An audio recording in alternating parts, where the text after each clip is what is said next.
I was standing at the fragrance counter, testing a hand cream, when I saw my husband, Ethan. He was in the high-end section of the Cherry Creek Shopping Center in Denver. His left hand rested on the small of an older woman's back.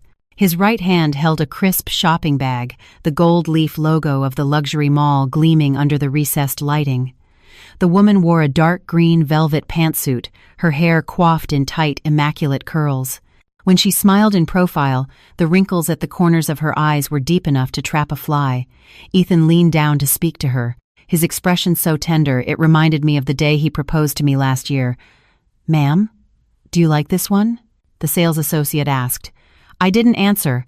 I walked straight through the shimmering haze of the cosmetics department, my steps as unsteady as if I were heading to a long-awaited, dreaded appointment. When Ethan looked up and saw me, the expression on his face froze. The older woman glanced at him, her brow furrowed in confusion. I stopped in front of them, my gaze landing first on the woman, then shifting to Ethan. I then broke into the sweetest smile of my entire life. "Well, hello, sir. Your friend is lovely," I said, my voice dripping with saccharin. "She looks at least 18 years your senior, wouldn't you say?" The shopping bag in Ethan's hand dropped to the polished floor with a soft thud. The woman's smile, set on her meticulously made-up face, crumpled like a sheet of suddenly crushed paper. Maintaining my smile, I turned and walked away without looking back at either of them. The mall's air conditioning was blasting, raising goosebumps on my arms, but my palms were slick with sweat. "My name is Clara. I'm 31. I've been married to Ethan for 3 years. We were college sweethearts who stayed in Chicago after graduation. I run a small boutique interior design firm. He's an investment director at Sterling Capital. Our life was like that of most urban professional couples. He traveled frequently for work, and I often worked late. We'd see movies and have dinner on weekends, and visit each of our parents once a month. Life was smooth, steady. I thought this was what marriage was supposed to be. Until 3 months ago. Ethan started making frequent business trips to Denver, always citing the same project, the Series B financing for a company called Evergreen Biopharma. He'd say their management team was difficult and required a lot of hand-holding. Shirts from brands I never bought for him began appearing in his luggage. He changed the passcode on his phone and started taking it into the bathroom when he showered. I pretended not to notice. My firm had just landed 2 major clients, and I was working past midnight almost every day. Last Wednesday, while unpacking his suitcase from another Denver trip, I found a receipt from a department store tucked into a side pocket. The total was $7,500. The item listed was women's apparel. I took a photo, put the receipt back where I found it, and said nothing. Last night at dinner, Ethan wiped his mouth and said, "I have to go back to Denver tomorrow. Need to push things along with Evergreen." I served him some soup. "How long this time?" 3 or 4 days, probably. He kept his eyes on his bowl, avoiding my gaze. This afternoon, a client rescheduled our meeting at the last minute. Leaving their office, I was supposed to drive back to my studio. Instead, on a whim I can't explain, I drove to Union Station and bought a ticket for the next train to Denver. During the 2-hour ride, I entertained 1,000 possibilities, dismissing each one as quickly as it came. Asterisk. No, Ethan isn't that kind of person. Asterisk, I told myself over and over. I arrived in Denver at 4 p.m. I looked up the city's most exclusive mall and took a cab there. I didn't know what I was looking for. I just wandered aimlessly through the luxury brand section, until I smelled a familiar cologne, the one I'd given him for his birthday last year, and then I saw them. After leaving the mall, I sat on a bench outside for half an hour. My phone rang twice. It was Ethan both times. I didn't answer. The third call was from my assistant, Mia, telling me a client wanted to adjust the design plan for tomorrow's meeting. Listening to her voice, the situation felt surreal. My world was collapsing, but tomorrow's meeting had to go on. I bought a ticket for the last train back to Chicago. As the train sped through the darkness, I watched the scattered lights flash by outside the window. I remembered the vows Ethan made at our wedding 3 years ago. He said he would make me the happiest woman in the world. I cried then. I wanted to cry now, but my eyes were dry and sore. It was 11 p.m. when I wheeled my small suitcase into our apartment. The living room light was on. Ethan was on the sofa, the ashtray in front of him filled with 4 or 5 cigarette butts. "You went to Denver," he said. It wasn't a question. "A business trip," I replied, setting my suitcase by the wall. The client wanted a last-minute on-site review. We stared at each other from across the vast living room. His eyes were bloodshot, and the new stubble on his chin made him look like a stranger. For a moment, I thought he would rush over, explain everything, hold me, and say it was all a misunderstanding, that the old woman was his client's mother or a distant relative, but he just stubbed out his cigarette and stood up. "Clara, it's not what you think. And what is it that I think?" I took off my jacket, my voice so calm it surprised even me. "That's Eleanor Vance, the chairman of Evergreen Biopharma." Ethan walked towards me, trying to take my hand. I pulled away. "We're in the middle of a major deal. Her husband just passed away, and she's been emotionally unstable. I was just keeping her company." "Does keeping her company require you to have your arm around her waist?" I cut him off. "Does it require you to buy her $7,500 worth of clothes?" Ethan's expression stiffened. He hadn't expected me to know about the receipt. "That was a corporate PR expense," he said, his voice trailing off. I laughed. "Ethan, we've known each other for 9 years. Do you really think I'm that stupid?" He opened his mouth, but no sound came out. I walked past him into the bedroom and started packing my things. Clothes, makeup, design, blueprints, my laptop. I threw them one by one into a suitcase. Ethan leaned against the doorframe, watching me. Finally, he spoke. "Where are you going?" I rented a small apartment near my studio. I was going to use it as a showroom. I zipped up the suitcase. "Guess it has a new purpose now." "Clara, let's talk." "Talk about what?" I stood up and faced him. "Talk about how you were strolling through a mall with your arm around a woman at least 20 years your senior. Talk about the excuse you've used for 3 months to see her in Denver. Or should we talk about what our marriage is even worth in your eyes?" His face went pale. I dragged my suitcase towards the door. As I passed him, he grabbed my wrist. "Let go," I said. He released me. As I reached the front door, I heard him say from behind me, "This Evergreen deal is crucial for me. If it goes through, I can make partner." I turned around and took one last hard look at the man I had loved for 9 years. His eyes were still so handsome, with a slight downward tilt that always made him look sincere. I had drowned in those eyes countless times. "So?" I asked. "You're trading our marriage for a partnership?" "It's not a trade," he raised his voice. "I just need some time to handle things. Once this deal is closed, I'll break it off with her completely. I promise." I stared at him for a long time, until the ding times of the elevator echoed in the hallway. "Ethan," I said softly, "you make me sick." As the elevator doors closed, I saw him still standing in the doorway, his figure distorting and disappearing in the peephole. In the underground garage, I tossed my suitcase into the trunk and sat in the driver's seat, resting my forehead on the steering wheel. The dashboard lights glowed faintly in the darkness, like a pair of cold, indifferent eyes. My phone buzzed. It was a text notification from my bank. A transfer had been made to my personal account.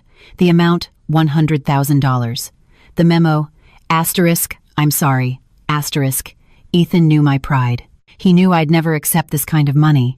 He sent it only to alleviate his own guilt, to be able to tell himself, I tried to make it right. I stared at the number, a sudden urge to laugh bubbling up inside me. 9 years of history, 3 years of marriage, and he'd put a price tag of $100,000 on it. I didn't return the money. I didn't reply. I just started the car and drove out of the garage. The Chicago night was a blaze of lights. Behind every illuminated window, a different story was likely unfolding. My story had just turned to its ugliest page. I didn't know what the next page would hold, but I knew one thing for sure. The Clara who had smiled and said, "Your friend is lovely," had died in that mall this afternoon. The woman who was alive now had to figure out how to live. The apartment was colder and emptier than I'd imagined. A 400 square foot studio with nothing but a bed and a desk. I left my suitcase in a corner, opened my laptop, and saw 13 unread emails, all work-related. I made a cup of instant coffee and started replying, as if nothing had happened today. At 2 a.m., I closed the computer and lay down on the strange bed. The ceiling was white, starkly white. I closed my eyes, but all I could see was Ethan with his arm around that old woman, his guilty eyes when he looked at me. The wedding ring I had taken off and left on my dresser. My phone rang again. This time, a text from an unknown number. Asterisk, Miss Collins, this is Eleanor Vance. I think we need to meet. Asterisk, I didn't delete it. I didn't reply. I just switched my phone to silent, rolled over to face the wall, and tried to sleep. The city outside was sleepless, and my marriage, which had officially died the moment I arrived in Denver, was now just a corpse. But death isn't the end. It's just another kind of beginning. It would be a long time before I truly understood that. That night, I had a dream. I dreamed of Ethan in college, waiting for me by the athletic field, holding 2 melting ice cream cones. The sun in the dream was scorching, and his white shirt was soaked with sweat, clinging to his back. As I ran towards him, he suddenly transformed into the suit-clad man he was now, and the ice cream cones in his hands had become a shareholder agreement. I woke with a start. The 4 a.m. sky was a deep, dark blue. In the distance, I could hear the engine of an early morning bus. A new day was beginning, though I wished it would never come. But I had to live, and I had to live better than anyone else. That thought, like a single seed, was planted in the hardest soil of my heart in that miserable dawn. I didn't know when it would sprout, but I knew it would. Because aside from making myself stronger, I had nothing left. And this was just the beginning. Eleanor Vance's text message sat in my phone like a thorn for 3 days. I didn't delete it, and I didn't reply. Every morning, I'd glance at it, then brush my teeth, wash my face, and go to the studio. Life seemed to have returned to normal, if you ignored the pale, untanned line on my left ring finger. On the 4th day, a Thursday morning, I was reviewing construction drawings with my assistant, Mia, when the receptionist said a client had arrived without an appointment but insisted on seeing me. I walked out to the reception area and saw a woman in a navy blue suit sitting on the sofa. She held a disposable paper cup in her hands, her posture as formal as if she were at a diplomatic summit. She looked to be in her mid-50s, her hair pulled back in a severe bun, with gold-rimmed glasses perched on her nose. It wasn't Eleanor Vance. "Miss Collins, I'm Eleanor Vance's personal assistant. My name is Zhao," she said, standing and offering a business card. Silver lettering on the card read Times Evergreen Biopharma. Incorporated Times, her title was Times Special Assistant to the Chairman. Asterisk, I didn't take the card. I have no business with your company. Mrs. Vance would like to have a word with you, the assistant said, her tone as flat and mechanical as a robot's. Regarding Mr. Ethan Hayes.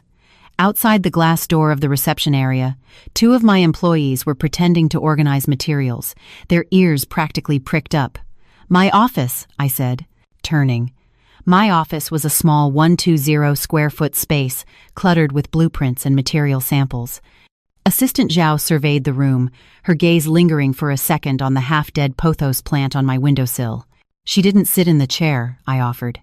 Mrs. Vance has asked me to convey that her relationship with Mr. Hayes is purely professional, she began directly. Due to the ongoing financing deal, their interactions have been frequent, which may have caused a misunderstanding on your part. I took out a pack of cigarettes from my drawer. I'd quit for 2 years but picked it up again this week. I lit one and looked at her through the smoke. Does a professional relationship require holding each other by the waist while shopping? Mrs. Vance's husband passed away 3 months ago. She has been emotionally unstable, Assistant Zhao recited, her lines identical to Ethan's. Mr. Hayes is the project lead. Showing concern for a client is part of his job. Evergreen Biopharma must have some great employee benefits, I said, tapping ash into a tray. Is accompanying shoppers now considered a work-related injury? A crack finally appeared in Assistant Zhao's placid expression. She took a thick envelope from her briefcase and placed it on my desk. Mrs. Vance expresses her apologies. This is for your emotional distress. I looked at the envelope and laughed out loud. $100,000 plus an envelope. My marriage is being priced with a tiered system, I see. Take it back, I said. Miss Collins? I said, take it back. I crushed the cigarette out in the clay ashtray. Tell Eleanor Vance I don't sell my husband. If she wants to buy him, she can negotiate directly with Ethan. Don't come here trying to bribe me. Assistant Zhao retrieved the envelope and gave me a long, deep look. Mrs. Vance also said that if you are willing to sign a non-disclosure agreement, promising not to reveal your marital situation with Mr. Hayes or what you recently witnessed, she can introduce your firm to 3 high-end clients. Get out, She left. The smell of smoke lingered in the office.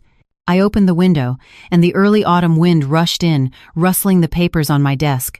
Mia knocked and entered, hesitating. Clara, that woman just now. A sales rep. I cut her off. This afternoon, go to the Kensington project site. Is the material list double-checked? Not yet. I need it in 2 hours. The door closed. I sat back in my chair and opened my phone. The $100,000 from Ethan was still in my account. A silent mockery. I hadn't touched it, but I hadn't returned it either. If they thought money could solve everything, then I'd keep it and see just how generous they could be. That evening, I received the 5th client cancellation of the month. Clara, I'm so sorry, the client on the phone said, their tone apologetic, but their decision firm. We've thought about it and decided to go with another firm. May I ask why? I kept my voice cheerful, even though they couldn't see me. It's just a style mismatch. Again, so sorry. After hanging up, I checked my records. This was the 3rd unexplained cancellation this week. The first 2 at least offered flimsy excuses. This one didn't even bother. My firm had been open for 4 years with a solid reputation. A sudden wave of cancellations couldn't be a coincidence. I called Frank, a building materials supplier I'd worked with for years. After some small talk, I asked, "Have you heard any rumors lately about my firm?" Frank was silent for a few seconds. Clara, did you piss someone off? What do you mean? Well, word on the street is that your recent projects have all had problems. Shoddy workmanship, disputes with clients. Frank lowered his voice. The rumors are pretty detailed. I know that's not how you operate, but gossip spreads like wildfire. Who's spreading it? That I don't know. Just be careful. In this business, your reputation is everything. After the call, I sat in my dark apartment, looking out at the city skyline. A window in the building across from me glowed with warm, yellow light. Inside, a family was gathered around a dinner table. It was such an ordinary scene, yet it made my eyes sting. My phone rang. It was Ethan. I stared at the flashing name on the screen until it went to voicemail. He called again. I answered. Clara, we need to talk. His voice sounded exhausted. Talk about what? About how you sent your new girlfriend to humiliate me? Or about how you're trying to ruin my reputation in the industry? There was a pause on the other end. Ruin your reputation? Clara, what are you talking about? I've had 5 clients cancel on me this week, all long-term prospects, I said. Ethan, if you want a divorce, I'll give it to you, but don't touch my work. That's my bottom line. I didn't do it, he said, his voice rising. How could I ever do that to your firm? Clara, am I really that despicable in your eyes? When you had your arm around that old woman in the mall, did you stop to ask yourself if you were being despicable? He fell silent. I heard the click of a lighter. He was smoking. Eleanor Vance came to see you? He finally asked. She sent an assistant. Offered me money to sign an NDA, I said with a cold laugh. Ethan, before you sell yourself, could you at least divorce me first? Do you know what the penalty for bigamy is? I'm not selling myself, he almost yelled. Clara, it's complicated. I can't explain it all right now, but can you please just trust me this one time? Just once. Trust you with what? Trust that holding her was a professional courtesy? That you went to Denver 8 times in 3 months for a project? That you changed your phone's passcode to prevent corporate espionage? I could hear my own voice trembling. Ethan, I'm not an idiot. Next Wednesday, 7 p.m. The old spot, he said. I'll tell you everything. If you still want a divorce after you hear me out, I'll sign the papers. I'll give you everything. The old spot was a cafe we used to frequent in college. It became our go-to place for every anniversary. Last year, on our wedding anniversary, we sat there all night. He said when he turned 40, he'd take me to Iceland to see the northern lights. Fine, I said, and hung up. I checked my bank account. The $100,000 was still there. I checked my firm's revenue. This month's income was down 60% compared to last year. My inbox had 4 new emails. 2 were cancellation confirmations. 1 was a rent reminder from my landlord. The last one was a legal notice from a court. A creditor was filing to place a lien on a property Ethan owned in Denver, a property purchased last year. I was listed as a co-owner. I had never heard of this property. Before Wednesday, I did 3 things. First, I hired a private investigator. He wasn't the trench coat and sunglasses type from the movies, just an ordinary middle-aged man who drove a beat-up Toyota and spoke with a thick city accent. I gave him Ethan's photo, license plate number, and a list of his usual haunts. I paid him a $1,000 retainer. Focus on his movements in Denver, especially his contact with Eleanor Vance. The PI, a man named Costello, grinned as he took the file. Catching a cheater, huh? I'm an expert at this. Not just a cheater. I corrected him. A cheater with an old woman. He blinked, not quite understanding. I didn't elaborate. Second, I went to a law firm. A college friend recommended a lawyer who specialized in divorce cases. Her name was Miss Davis, a sharp woman with short hair and an office wall covered in certificates. Evidence of infidelity is hard to prove in court, especially in a case like this. Miss Davis said after reviewing my notes. Seeing them together in a mall isn't direct proof of a sexual relationship. If he claims it was for business, a judge will likely dismiss it. Then let's focus on assets, I said. He has a property in Denver I knew nothing about. I suspect he's been hiding other assets as well. Miss Davis nodded. That we can work with. Filing for a freeze on assets takes time, but if we find hidden property, you can argue for a larger share in the settlement. She paused. Miss Collins, I advise you to prepare yourself emotionally. These cases can be a long and draining battle. I'm not afraid, I said. Third, I went back to the home I shared with Ethan. I used my spare key. I hadn't had a chance to return it yet. The apartment was tidy, almost too tidy, as if no one lived there. The fridge was empty except for bottled water and beer. The bedding in the bedroom had been changed to a set I didn't recognize. In the study, our photo albums were shoved to the bottom of a drawer, buried under a stack of project files. I sat in the study for half an hour and didn't take anything. As I was leaving, I saw our wedding photo on the entryway console. We were both smiling like fools in the picture. I turned it face down. Wednesday afternoon, I arrived at the cafe at 6:50 p.m. I chose a corner table by the window, with a view of the whole street. I ordered a black Americano. As it arrived, it started to rain, fine droplets streaking the glass like golden threads under the streetlights. 7:10 p.m. Ethan hadn't arrived. I called him. It went straight to voicemail. 7:30 p.m. The waiter came by and asked if I wanted a refill. I shook my head and kept staring out the window. The rain was coming down harder now. Pedestrians scurried for cover, and car tires hissed through the puddles. 8 p.m. I received a text from an unknown number. Asterisk, Miss Collins, Mr. Hayes has been unexpectedly detained. He will not be able to make it tonight. E.V. Asterisk Eleanor Vance. I stared at the message for a full minute, then dialed Ethan's number again. Still voicemail. I tried his office line. No answer. I called his secretary, who stammered that Mr. Hayes had taken the afternoon off. I drank the cold coffee in one gulp. It was so bitter, my tongue went numb. As I paid the bill, the waiter quietly told me, a gentleman called earlier, around 7:20. He said if a Miss Collins was waiting for someone, to tell her not to wait. So, Ethan knew at 7:20 that he couldn't make it. But he didn't contact me. He had Eleanor do it, or Eleanor did it for him. When I walked out of the cafe, the rain had lessened. I stood under the awning, watching the wet streets reflect the neon lights. I remembered my junior year of college, standing right here when Ethan had tilted his umbrella completely over me, letting his own shoulder get soaked. He'd said then that he would always be there for me on every rainy day. It was raining now. Where was he? My phone buzzed. It was a message from Costello, the PI. Asterisk, Miss Collins, preliminary findings. Ethan Hayes has a condo in Denver's Washington Park neighborhood, registered under another name, but utility bills and access records show he's the primary resident. Also, he's made 6 large wire transfers in the last 3 months to an offshore account. Recipient information is masked. Details sent to your email. Asterisk, I stood in the light rain, my umbrella forgotten. The water trickled down my hair and into my collar. It was cold. Across the street, a massive LED screen on a department store was playing a jewelry ad. A model wearing a diamond ring smiled blissfully. I looked down at my own bare ring finger. There used to be a ring there. Now, only a pale line remained, like a wound that wouldn't heal. It was 10 p.m. when I got home.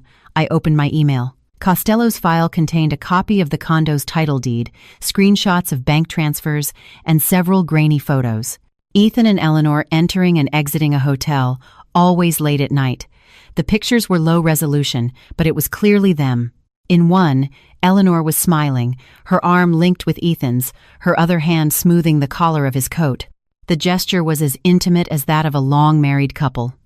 Ethan's head was slightly bowed, the line of his profile soft. It was the expression he had only when he was completely relaxed. I was so focused on the images that the doorbell rang 3 times before I reacted. Through the peephole, I saw Ethan. He was drenched, his hair plastered to his forehead. He was holding a paper bag, the bottom of which was soaked through and sagging. I opened the door but didn't let him in. "I'm sorry," he said, his voice hoarse. "Something came up. My phone died. Eleanor texted me. I cut him off. She said you were busy." He flinched. She contacted you? What else was I supposed to do?" I leaned against the doorframe. "Ethan, is there any point to these games? Having her relay your messages? Having her offer me money? Having her tell me you're just business partners? Who is the spokesperson here?" "I didn't," he raised his voice. "I was called into a last-minute project review this afternoon. They made us turn off our phones. The moment it was over, I drove straight back. Traffic was hell with the rain." "A project review that required you to turn off your phone?" I laughed. "Were you taking the bar exam or attending a national security briefing?" He opened his mouth but couldn't find the words. The bag slipped from his hand and fell, its contents spilling onto the floor. A box of the antacids I always took for my stomach and a packet of chamomile tea. He used to make it for me when I had cramps. I looked at the items on the floor and felt a wave of bitter irony. He remembered my bad stomach, he remembered my menstrual cramps, but he couldn't remember the most basic tenet of marriage, loyalty. "Come in," I said. "Let's get this over with." He was clearly surprised I let him in. He hesitated for a second before bending down to pick up the items and following me inside. The 400-square-foot studio was small enough to be taken in with a single glance. My half-unpacked suitcase was still by the wall. The desk was littered with instant noodle cups and empty coffee mugs. "This is where you're living?" he asked. "What? Were you expecting me and Eleanor to buy a mansion together?" I sat in the only chair, leaving the edge of the bed for him. "You have 30 minutes. Explain everything." He didn't sit. He stood in the middle of the room like a schoolboy being reprimanded. Water dripped from his pants onto the floor, forming a small puddle. Eleanor's husband was Richard Vance, the founder of Evergreen Biopharma. He died of a heart attack 3 months ago. "No will," Ethan began, speaking quickly as if from a script. "The company is in turmoil. Eleanor is the chairman, but some of the old guard are trying to push her out.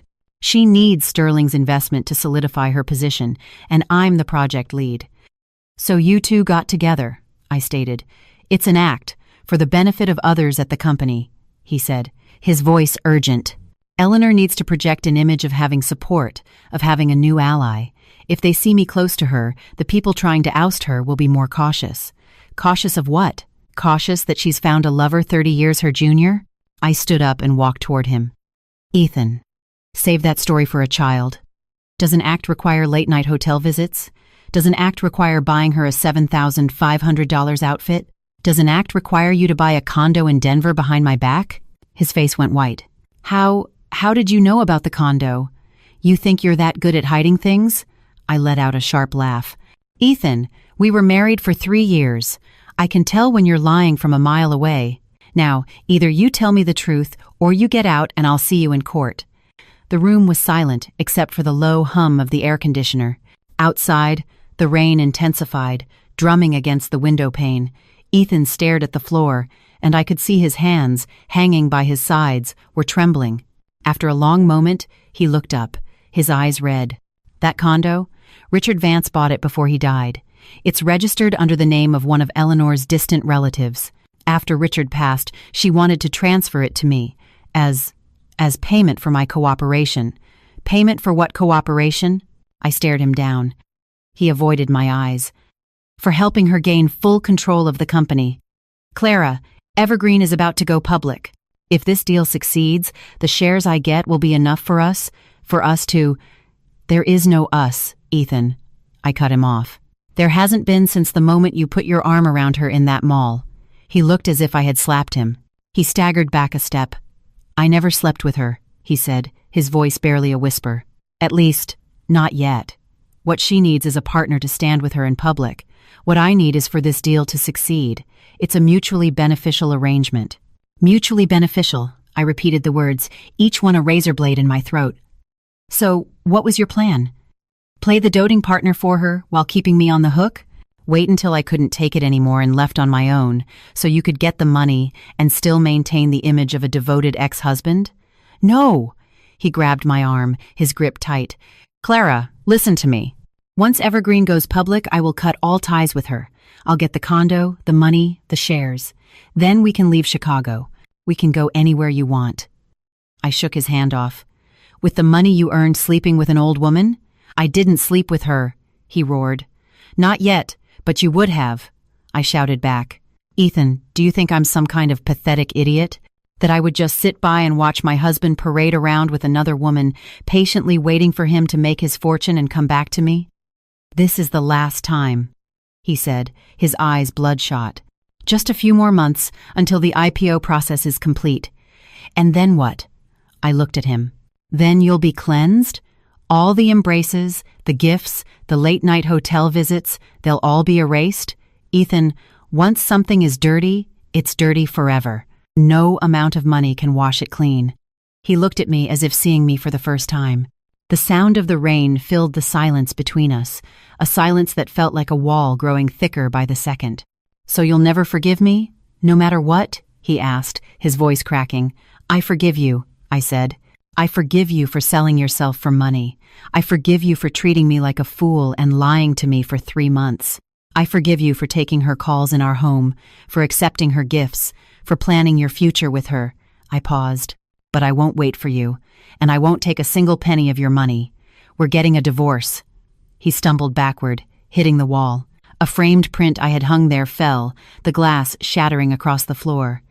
We both stood frozen, letting the shards scatter around our feet. What if I say no? He asked, his voice soft. Then I'll see you in court. I bent down, picked up the antacids and the tea from the floor, and pushed them back into his hands. Take these with you, and don't come back. He stood at the door for a long time, so long that the motion-activated light in the hallway went off and on again. Finally, he said, Clara, you'll regret this. I already do, I replied. I regret not slapping you across the face right there in the mall. The door closed. I slumped against it, sliding down to the floor. My hands were shaking, my whole body was shaking. The floor was cold, a chill creeping up my spine. I hugged my knees, buried my face, and didn't cry. I just felt tired. So tired. I wanted to fall asleep right there and never wake up. But I knew I couldn't. I had a client meeting at 8 a.m. tomorrow. Blueprints to revise, materials to reselect. Life doesn't grant you a reprieve just because your marriage is in ruins. It just pushes you forward, whether you're bleeding or not. My phone screen lit up. A new message from Costello. Miss Collins. Found something else. An offshore account in Ethan's name has seen large, frequent transactions over the past 3 months. Also, there are some questionable details surrounding the death of Eleanor Vance's husband, Richard. The official cause was a sudden heart attack, but the family refused an autopsy. Should I dig deeper? I stared at the message. The rain outside had started to subside. The night was deep, the city sinking into a post-storm slumber. And I, sitting on the cold floor, was suddenly, terrifyingly awake. This was much deeper than I had thought. I replied to Costello, keep digging. I want every single detail. After sending the message, I stood up and started cleaning the broken glass. I picked up each piece, wrapped it in newspaper, and threw it in the trash. Then I mopped the floor, wiped the table, and threw out the noodle cups. After all that, I took a hot shower, dried my hair, and got into bed. Before I closed my eyes, I thought, Ethan, you think I'm just a wife you betrayed. But you forgot, back when I was chasing you 9 years ago, I was the best researcher in our entire department. Asterisk. If marriage was an exam, I had failed spectacularly. But if this was a war, the game had just begun. The sky outside was beginning to lighten. A new day had arrived, carrying with it the dampness of the rain and the weight of secrets, and I was ready for whatever came next. The information from Costello was like scattered puzzle pieces on my computer screen. For 3 straight days, I barely slept, turning the fragments over and over. The offshore account statements showed over $2 million had been wired in over the past 3 months in 12 separate transactions from 6 different shell corporations. The deed for the Denver condo showed it was purchased a year ago for $1.2 million, paid in full under the name Evelyn Reed. Evelyn Reed, Eleanor Vance, Richard Vance. I stared at the names until my screen went to sleep. The sky outside was turning pale. Another day was starting, but I felt trapped in the same endless night. On the 4th day, Miss Davis, my lawyer, asked to meet. She handed me a file. I found something interesting in Evergreen Biopharma's corporate structure. I took the file. The pages were dense with share percentages and stakeholder names. After Richard Vance's death, his controlling shares were divided into 3 parts. 40% was inherited by Eleanor, 30% went to their daughter, Sophia, and the remaining 30% was held in various trusts. Miss Davis tapped a line with her pen. Here's the catch. Sophia is only 15. As a minor, her shares are managed by her legal guardian, Eleanor. So, effectively, Eleanor controls 70% of the company. Theoretically, yes, Miss Davis said, pausing for effect. But Richard included a codicil in his will. If Eleanor remarries, half of her inherited 40% automatically transfers to Sophia. I looked up. So Eleanor can't get married. Not legally, Miss Davis said, giving me a meaningful look. But what if she had a stable partner, someone who could play the part of a supportive spouse in public to stabilize the company's image, but without a legal marriage that would trigger the stock transfer clause? What do you think of that? A chill went down my spine. Ethan is just a prop. I checked with my contacts at Sterling Capital. Miss Davis continued, closing the file. They are indeed handling Evergreen's Series B financing, but the partner in charge of the deal isn't Ethan. It's someone else entirely. All of Ethan's travel expense reports for Denver over the last 3 months have been rejected by accounting because the firm never officially sent him there. The soft music in the cafe became background noise. I clutched my cold coffee cup, my knuckles white. He was lying to me, I said, my voice unnervingly steady. He was lying about everything, from the very beginning. He might be lying to more than just you, Miss Davis said softly. Clara, I strongly advise you to file for divorce immediately and petition to freeze all his assets. The only assets we can currently trace to his name are your shared apartment and a car. Everything else has been moved. If you don't act now, you could end up with nothing. I don't want his money. This isn't about the money. Miss Davis looked me straight in the eye. This is about what you are legally owed. And if you don't take legal action now, once he and Eleanor finalize their plans, you could be in a much more vulnerable position. I paid the consultation fee and left the law firm. The September sun was still harsh, burning my skin. As I waited for a cab, my phone buzzed. A text from Ethan. Asterisk. Let's talk. One last time. Asterisk. I deleted the text and blocked his number. But some problems couldn't be solved by blocking a number. The next morning, the landlord of my studio space called, saying he needed to terminate my lease early. His son was getting married and needed the space. My lease wasn't up, and he was willing to pay the penalty fee, but he demanded I vacate within a month. I called around to other commercial spaces in the area. Rents had mysteriously jumped by 30%, and as soon as I mentioned my firm's name, they all mumbled excuses about being fully occupied. Mia, my assistant, came to me with red-rimmed eyes.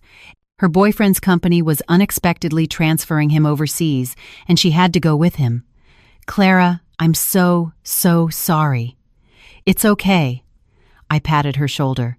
When do you leave? Next Monday, she said, crying harder. I really don't want to go, but I understood. Eleanor Vance was showing me, in her own way, that I couldn't win against her. That night, I met with Costello at the same cafe. He was 10 minutes late and scanned the room like a spy before sitting down. Miss Collins, this is getting weird, he said in a low voice, pulling a manila envelope from his briefcase. "There's something very wrong with Richard Vance's death." I took the envelope. Inside were photos and documents. The photos were of medical records and a copy of the death certificate. The handwriting was messy, but the cause of death was clear: sudden cardiac death. Time of death, 3:17 a.m. Location, his own bedroom. The person who found him was the housekeeper. The time of the 911 call was 7 a.m. A 4-hour gap. "Look at the time difference," I pointed out. Costello leaned in. "And the housekeeper's story is shaky. She claimed she went to wake him at 6:30 a.m. and found him, then called 911. But security footage from the gated community shows her leaving the house in a hurry at 4 a.m. and not returning until 8 a.m. I flipped to the next photo, a blurry still from the security camera. A figure carrying a black bag slipped out of the villa's side gate. The timestamp read 4:03 a.m. "What's this?" I asked. "No idea." Costello shook his head. The housekeeper later changed her story, said she misremembered the time. The police didn't press it. After all, Richard Vance had a history of heart problems. Sudden death wasn't unexpected. Where was Eleanor at the time? At a charity gala in the next city over. She has a solid alibi. Costello paused. But one thing is interesting. A month before he died, Richard changed the beneficiary on his life insurance policy. It was originally just his daughter, Sophia. He changed it to a 50-over-50 split between Eleanor and Sophia. I kept flipping through the documents. The last one was Richard's final physical exam report from 3 months before his death. His cardiac function was normal. Cholesterol and blood pressure were under control. The doctor's only recommendation was to get more sleep and cut back on smoking and drinking. A man with a healthy heart suddenly dies of cardiac arrest. "And there's this," Costello said, pulling out one last sheet. It was a bank statement. A week before his death, Richard Vance had transferred $1 million from his personal account to an offshore account. The recipient was unknown. "Can you trace that account?" "Difficult," Costello said. "But while I was looking into Ethan's offshore account, I noticed the recipient bank information was similar. They both routed through the same offshore intermediary bank." I laid all the documents out on the table. Richard Vance's death, the housekeeper's strange behavior, the insurance change, the mysterious wire transfer, Ethan and Eleanor's relationship. There was a thread connecting these pieces, but I couldn't see where it led. "Costello," I said, "can you get me the detailed file on Richard Vance's death scene? Police reports, crime scene photos, everything." He looked uneasy. "That's risky." "I'll pay more," I said. "Name your price." He hesitated for a few seconds, then nodded. "I'll try." We parted ways at 10 p.m. I walked back to my apartment building, clutching the envelope of documents. As I took out my keys, I heard footsteps in the stairwell, soft but distinct in the quiet building. I froze at my door, my heart starting to pound. The footsteps stopped on my floor. I slowly turned around.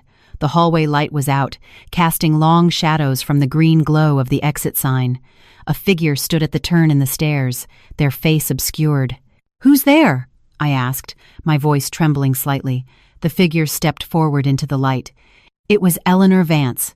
She wasn't in a suit today, but a dark dress with a cashmere cardigan. She carried a small, elegant clutch. Her hair was perfectly coiffed. She looked at me, her expression unreadable. "Miss Collins, may we talk?" she said, her voice the same as it was in the mall, calm, steady, and not open for refusal. "We have nothing to talk about," I said, gripping my keys so tightly the tips dug into my palm. The pain kept me focused. About Ethan, about my husband, about many things. She took another step, now only a few feet away. "I think you need to know the truth." "The truth?" I laughed. "The truth is that you're sleeping with my husband and pretending it's a business partnership." Eleanor gently shook her head. "If this were merely about an affair, I wouldn't be here. Miss Collins, you've been investigating me, haven't you? Hiring a private investigator, looking into Richard's death, into Evergreen stock." I didn't answer. "I understand your anger," she continued. "But knowing too much about certain things is not good for you. Richard's death was not an accident. Ethan is involved in something far more dangerous than you can imagine. If you're smart, you'll take the money and walk away. Get far away from all of this. Are you threatening me?" "I'm advising you." she sighed, her posture like that of an elder counseling a naive youth. You're young. You have a bright future. Why throw it all away for a man who isn't worth it? I stared into her eyes. They were calm, as placid as a deep pond with no visible bottom. How did Richard die? I asked. For a split second, Eleanor's expression faltered, but she recovered instantly. A heart attack. At 3 a.m. The housekeeper leaves at 4 a.m. You don't call 911 until 7 a.m., I said, enunciating each word. What happened in those 3 hours? The hallway was so quiet I could hear my own breathing. Eleanor watched me, and in those calm eyes, something finally flickered, surprise, or perhaps caution. I couldn't tell. How much do you know? She asked, her voice lower. Enough to suspect it wasn't an accident, I said. And enough to suspect that Ethan is with you for reasons far more complex than just money. We stood in a standoff. The green light of the exit sign cast an eerie glow on her face. For a moment, I thought she would lunge at me, try to snatch the envelope from my hand, or issue a more direct threat. But she didn't. She just smiled softly, a sound that was deeply unsettling in the empty hallway. Clara, you're smarter than I thought, she said. But smart people often die young. You can try me, I said, not backing down. She studied me for a long moment, then took a business card from her clutch and placed it on the railing. If you change your mind, call this number. $5 million. Sign an NDA and leave Chicago. This is your last chance. She turned and walked down the stairs, the click of her heels echoing and then fading into the darkness. I picked up the card. A plain white card with only a string of numbers, no name, no title. I tore it into pieces and dropped it in the trash can. Inside my apartment, I double-bolted the door and spread all the documents on the floor. Photos, reports, bank statements. I sat there for hours, going through them one by one, looking for the critical link. At 2 a.m., my phone rang. An unknown number. I answered but said nothing. On the other end, I heard ragged breathing. Then Ethan's voice, hushed and rapid. Clara, listen to me. Whatever you found, stop now. Delete everything. Leave Chicago. Go now. Ethan. I don't have time to explain. His voice was shaking. Eleanor is not who you think she is. Richard's death. Just know that you are in incredible danger. In my study, on my computer, there's an encrypted file. The password is your birthday. There's something in there that can save your life. Get it and run. Stop digging. What is going on? The line went dead. I tried calling back, but his phone was off. I sat on the floor, a deep chill spreading through me. Outside, the city night was heavy, the lights like a million indifferent eyes. Ethan's warning, Eleanor's threat. And on the floor, documents where every word pointed to one conclusion. I had stumbled into a hornet's nest, but I couldn't stop now. I opened my laptop and logged into my cloud backup. All the files from Costello were there. I scrolled through them, zooming in on every detail. The black bag the housekeeper was carrying, the doctor's signature on the death certificate, the bank code for the $1 million transfer, and then I saw it. In the corner of a crime scene photo, marked by a police evidence tag, was the nightstand. On it sat a pill bottle. The bottle was small, the label blurry, but the shape was distinctive. It was the brand of imported sleeping pills Richard often used. But next to the bottle were several scattered white pills that didn't match the color or shape of the sleeping pills. I zoomed in as far as I could. The white pills had tiny etchings on the edges, a security feature for certain prescription drugs. I opened my browser and started searching. I typed in the pill shape, the etching characteristics, white, round tablet. The search results made my blood run cold. It was a powerful sedative, typically used for severe anxiety or psychiatric disorders. But when mixed with certain other medications, it could cause cardiac arrhythmia, even cardiac arrest. I grabbed my phone to call Costello, then stopped. Ethan said there was something on his computer. The password was my birthday. I stared at my phone. Ethan's warning and Eleanor's threat battled in my mind. The 3 a.m. city was as silent as a graveyard, and I was sitting in the middle of a pile of secrets. I suddenly understood one thing. Some doors, once opened, can never be closed again. But I had to open it. I stood up, changed my clothes, and grabbed my car keys. Before leaving, I glanced at the torn pieces of the business card in the trash. $5 million. Leave town. Shut up. It was a tempting offer. I opened my door and stepped into the dim hallway. Just then, my phone rang again. Another unknown number. I hesitated, then answered. Miss Collins. It was Eleanor's voice, colder than before. It seems you've made the wrong choice. What do you want? I want to help you, she said, but her tone was devoid of any warmth. Ethan just called you, didn't he? Did he tell you to go get something? I held the phone tightly, saying nothing. Don't go, Eleanor said. It's a trap. If you go there, you won't be coming back. Why should I believe you? The line was silent for a few seconds. Then she said something that made my blood freeze. Because your parents are flying back from Europe in 3 days. Flight C, 1737, landing at 2 p.m. Correct? I froze, my phone almost slipping from my hand. Be a smart girl, Clara. Eleanor's voice slithered into my ear like a snake. Take the money and run. Or you can see who's faster, your investigation or my actions. The call ended. I stood in the dark hallway, shaking, not from fear, but from rage. She was using my parents to threaten me. She had crossed my final line. My phone screen went dark. I leaned against the wall and slowly slid to the floor. The early morning wind blew through the hallway window, cold as a knife. Ethan's warning, Eleanor's threat, Richard's suspicious death, the mysterious transfers. My parents, preparing to return home from abroad, all the pieces finally clicked into place, forming a complete picture. And in that picture, everyone was smiling at me. I took a deep breath, stood up, and got in the elevator. The underground garage was empty. My car was parked in the farthest corner. As I approached, I saw a piece of paper tucked under the windshield wiper. Not a ticket, a photograph. It was a picture of my parents, their backs to the camera, shopping in a duty-free store at an airport. The timestamp in the corner was from yesterday. On the back, a single line was written, *, last chance, *. I tore the photo to shreds, got in the car, and started the engine. As I sped out of the garage, the sky was already turning a pale gray. Chicago was waking up in the morning light, but I knew that for some people, the night was just beginning, and I was going to be the one to turn on the lights. The car merged into the early rush hour traffic.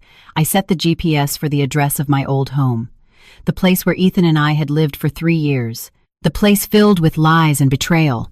Now, it was the only place that might hold the truth. While waiting at a red light, I sent a text to Costello, *, I need the movements of everyone in the Vance household on the night of Richard's death. Housekeeper, driver, gardener, everyone. Name your price. *, he replied instantly. *, Miss Collins, this is beyond a standard investigation. *, double. *, I typed. *, half in cash, up front. *, the light turned green. I hit the gas. In the rearview mirror, the city's skyscrapers were hazy in the morning mist, like a giant labyrinth, and I had to find the exit, or at least find the person who had trapped me inside. My phone buzzed again. A text from Ethan. Just 3 words. *, don't come home. I glanced at it, deleted it, and kept driving. Some paths, once chosen, you have to follow to the end, and I had been walking in the dark for so long, I was finally getting used to it, long enough to see things in the shadows, like the filth hidden beneath a polished surface, like the promises made but never kept, like the man who once said he loved me, who was now my most dangerous enemy. When I turned into our residential complex, the security guard leaned out of his booth. Miss Collins, you're here early today. Just picking something up, I said, rolling down my window and forcing a smile. He nodded and raised the gate. I parked downstairs and looked up at our familiar 7th-floor balcony. The curtains were drawn, the windows dark. The elevator ascended slowly. I watched the numbers change, my palms sweating again, not from nerves, but from excitement. The thrill of finally uncovering the truth, even if that truth might destroy me. The elevator doors opened. I walked to our front door and took out my key. I had kept it. Ethan hadn't changed the locks. That saved me some trouble. The key slid into the lock and turned. The door opened. The apartment was pitch black and smelled faintly of mildew, as if it had been empty for a long time. I flipped on the lights. The living room was exactly as I had left it, even the wedding photo I'd turned face down on the console. I went straight to the study. Ethan's laptop was on the desk. A black laptop, a birthday gift from me last year. I pressed the power button. The screen lit up, prompting for a password. I typed in my birthday, 0823. Asterisk incorrect password. Asterisk I paused, then tried again. Still incorrect. My heart began to race. Ethan said the password was my birthday. Why was it wrong? Was he lying? Or, I tried his birthday, our wedding anniversary, every significant date I could think of, all wrong. Just as I was about to give up, I remembered something else. I typed in another date, September 15th, the day we first met. The screen flickered and unlocked. The desktop was clean, just a few work folders. I found the encrypted file, double-clicked it. It prompted for a second password. This time, without hesitation, I typed in Eleanor Vance's birthday, which I had seen in Costello's file, 0318. The folder opened. Inside was a single video file named Backup. I opened it. The video was shaky at first, then stabilized. It was security footage from a lavishly decorated bedroom. In the center was a large bed, and on it, a person lay with their back to the camera. I couldn't see the face, but I recognized the build, the pattern on the pajamas. It was Richard Vance. The timestamp read 2:47 a.m. The door opened and a person in a robe walked in, holding a glass of water. It was Eleanor. She stood by the bed for a moment, then leaned down, took a small bottle from the nightstand drawer, and shook a few pills into the glass. She then helped the man on the bed sit up and held the glass to his lips. Richard drank a few sips and lay back down. Eleanor sat by the bed for about 5 minutes, then got up and left. The time jumped to 3:05 a.m. The door opened again. This time, it was a different person, dressed in dark clothing, wearing a hat and a mask, completely concealing their identity. This person walked to the bed, checked on Richard, then pulled a small syringe from their pocket and quickly injected it into Richard's arm. After the injection, the person pocketed the syringe, stood by the bed for a few seconds as if confirming something, then turned and left. The time jumped again. 3:17 a.m. Richard suddenly began to convulse violently, clutching at his chest, a gurgling sound coming from his throat. It lasted for about a minute, then he went still. 4 a.m. The housekeeper appeared in the frame. She walked to the bed, checked for a pulse, then stumbled back in horror. She took out her phone, but instead of calling anyone, she turned and ran out of the room. The video ended there. I sat in front of the computer, the blood rushing to my head, a buzzing sound in my ears. My heart was pounding so hard I thought it would explode. This wasn't an accidental death. This was murder, and the proof was hidden on Ethan's computer. The study door was suddenly pushed open. I whipped my head around, my heart stopping. Eleanor Vance stood in the doorway, holding a small, silver pistol. The barrel was pointed directly at me. Her face was a blank mask, her calm eyes now as cold as ice. "I warned you, Clara," she said, her voice a soft sigh. "A smart person knows when to stop." I looked at her, then back at the frozen image on the computer screen, my mind racing. Why did Ethan have this video? Why did he want me to see it? Was this a trap? "Where is Ethan?" I asked, my voice steadier than I expected. Eleanor smiled faintly. "In a safe place, waiting to complete one last task, and then we can be together forever." "One last task?" I stood up slowly, my hand inching towards a heavy pen on the desk. "Like killing me?" "Don't be so dramatic." She took a step forward, the gun held steady. "I'm just here to clean up the trash." "You, Richard, anyone who gets in my way is trash." I gripped the pen. The study was small. We were less than 10 feet apart. All she had to do was pull the trigger. But her hand, it was trembling. A tiny, almost imperceptible tremor. But I saw it. "You won't shoot," I said. "The gunshot will bring the neighbors. The police will come." "How will you explain that?" She smiled. "A distraught woman, abandoned by her husband, breaks into her ex's home to steal things. I discover her, she attacks me, and I defend myself. It's a perfectly plausible story, isn't it?" She was right. If I died here now, with only the two of us as witnesses, her story would be the only one told.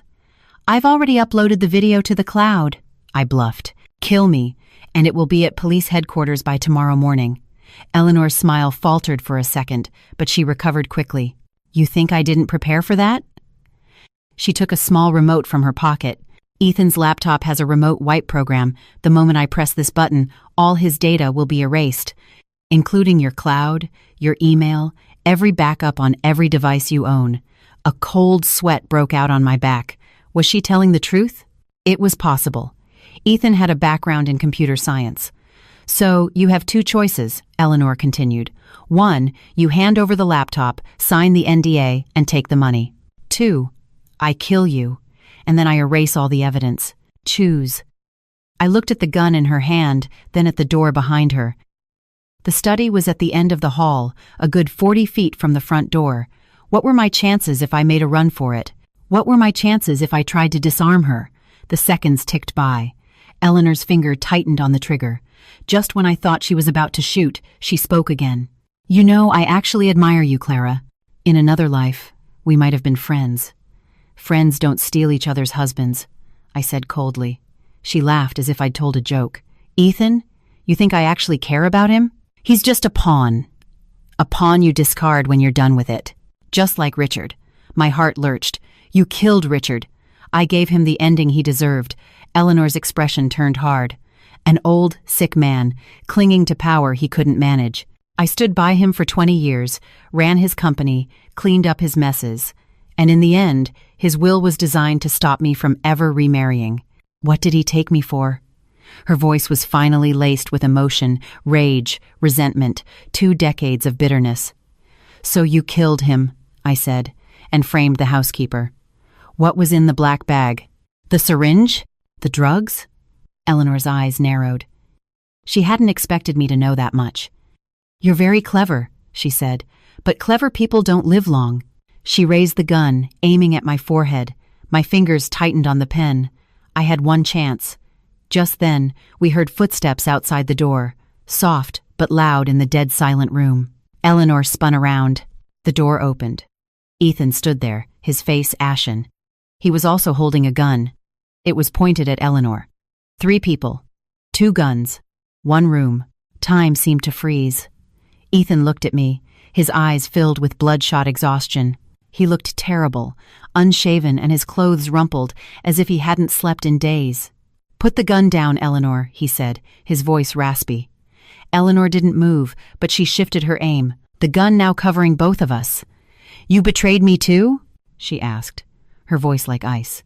"I was never on your side." Ethan took a step forward. "Not since you asked me to drug Clara's coffee. I knew this day would come." I flinched. "Drug my coffee?" Ethan didn't look at me, his eyes locked on Eleanor. 3 months ago, you wanted me to add something to Clara's sleeping pills, to make her slowly lose her mind and then have a fatal accident. That way, I would inherit her assets, transfer the money to you, and complete the final round of financing for Evergreen, right? Sleeping pills. I remembered that period. I had been sleeping poorly. Ethan had bought me sleeping pills, but I never took them. I've always hated taking medication. You didn't take them. Ethan finally glanced at me, his expression unreadable. I swapped them for vitamins, but Eleanor found out. Eleanor sneered. So I had to change the plan. Richard died. I needed someone to stand beside me, to help me control the company. You were a perfect fit, Ethan. Young, smart, and most importantly, I had leverage over you. That surveillance video. You let me record it on purpose, Ethan said. You knew I'd make a backup. Knew I'd try to use it to blackmail you one day. So you played along, using it to test my loyalty. And you failed. Eleanor's finger tightened on the trigger. Both of you are going to die here today. You won't. Ethan suddenly laughed, a hollow, bitter sound. The police are already on their way. I called them before I came up. Reported a person with a gun. Eleanor's face finally changed. As she spoke, the wail of sirens rose from the street below. In the split second that Eleanor was distracted, I lunged, ramming the pen into her wrist. She screamed, the gun flying from her hand. Ethan rushed forward, kicking the gun away, then twisted Eleanor's arm behind her back, pinning her against the wall. His movements were swift and precise, nothing like the gentle, intellectual man I knew. When the police burst in, that's the scene they found. Eleanor screaming and struggling, Ethan holding her down, and me standing nearby, still clutching the bloody pen. "Police, don't move." Guns were pointed at all of us. Ethan slowly released Eleanor and raised his hands. "I'm the one who called. That woman is Eleanor Vance, chairman of Evergreen Biopharma. She's a suspect in a murder and is illegally carrying a firearm." An officer cuffed Eleanor. She stared at Ethan, her eyes filled with venom. "You will regret this." "The only thing I regret," Ethan said, "is ever believing a word you said." The police began to process the scene. I was taken aside to give a statement, as was Ethan. We sat on opposite ends of the living room, separated by a swarm of busy officers, the flash of cameras, and the 2 guns lying on the floor. After my statement, a female officer brought me a glass of water. "Miss Nell Collins, do you need to go to the hospital to get checked out?" I shook my head and looked at Ethan. He was talking to another officer, his profile weary under the harsh lights. Eleanor was led away. As she passed me, she stopped and said, in a voice only I could hear, "You think you've won? The game is just beginning, Clara. I won't be inside for long. And when I get out—" An officer pulled her away, but her eyes, cold, venomous, and smiling, were seared into my memory. It was dawn when the police finished. They took the computer, the video, all the evidence. Ethan and I, as key witnesses, were told to remain available for further questioning. When everyone had left, the apartment was silent. It was just the 2 of us. For the first time in 3 years, we were alone together, with nothing to say. I stood at one end of the living room, he at the other, with a field of wreckage and our shattered marriage between us. "The pills," I finally said. "Did you really swap them?" He nodded. "I couldn't do it, Clara. Don't." I cut him off. "It doesn't matter now." He was silent. Then he asked, "Will you ever forgive me?" I looked into his eyes, the eyes I had once loved so deeply, now bloodshot and filled with exhaustion and pleading. "Ethan," I said, "you saved my life, and I thank you for that, but some things can't be erased by one act of heroism." He lowered his head, his shoulders slumping. I turned to leave. As I reached the door, he called my name. "Clara." I looked back. "That surveillance video," he said. "I actually made multiple copies. I sent one to Richard Vance's daughter, Sophia. She's studying abroad, but she turns 18 next month. Once she gets control of her shares, Eleanor will have nothing left." I was stunned. "Why would you do that?" "Because I wanted to atone," he said with a bitter smile. "Even though I know some sins can never be washed away." I didn't say anything. I just opened the door and left.